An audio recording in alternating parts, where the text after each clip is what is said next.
আসসালামু আলাইকুম রহমতুল্লাহ বরকাতু। প্রচণ্ড গরম, তো বিকালবেলা একটু হালকা পাতলা খিদা লাগছে, তো ঘরে তেমন কিছু নাই। এখন আছে হালকা পাতলা খাবার, এই বিকেলের নাস্তা খাবো। তো নাও, কলা আছে। তো আল্লাহর প্রাকৃতিক নিয়ামত, কিছু কিছু নিয়ামত আছে যা কাঁচা থাকলেও ভিতরে অনেক পাকা থাকে। আর কিছু কিছু ফল আল্লাহ তাআলা রাব্বুল আলামিন দিয়েছে যে এটা হলুদ হবে কিন্তু দেখতে অনেক সুন্দর, খাইতে মিষ্টি সুস্বাদু। তো কাঁচা ফলও দেখেন পাকা, যেমন পেয়ারা কাঁচা খুব টেস্ট। আম অনেক পাকাও আছে, কাঁচাও আছে, রং সবুজ থাকে। তো কলার মাঝেও সবুজ থাকে, আবার হলুদও থাকে। তো বিসমিল্লাহির রহমানির রহিম।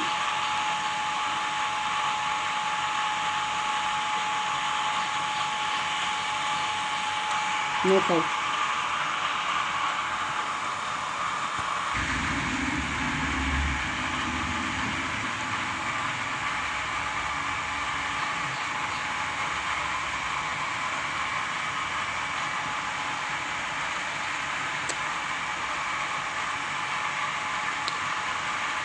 মিষ্টি যে কলা না,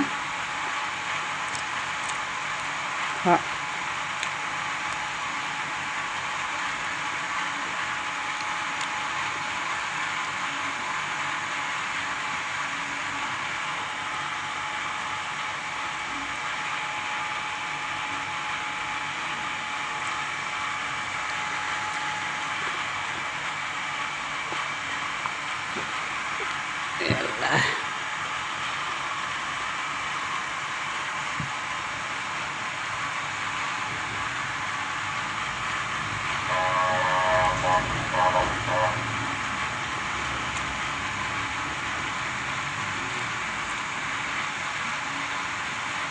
খেজুর আগে বেশিরভাগ মানুষের রমজান মাসও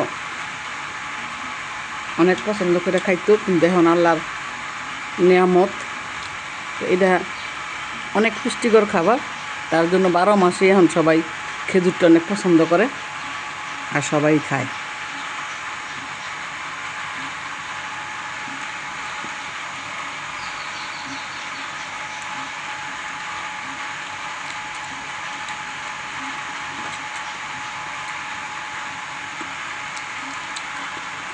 আমরা নবী হযরত মুহাম্মদ সাল্লাল্লাহু আলাইহি সাল্লাম কিন্তু খেজুর অনেক পছন্দের জিনিস, কলা অনেক পছন্দের জিনিস, তরমুজ অনেক পছন্দের জিনিস, জব খাইতো, সাবু খাইতো, দুধ খাইতো, কালিজিরা, অনেক নিয়ামত আল্লাহ তাআলার উনি পছন্দ করতো।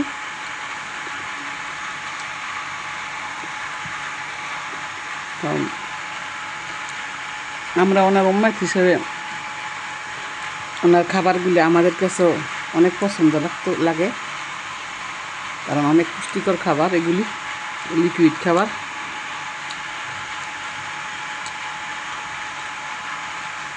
মিষ্টি খাও।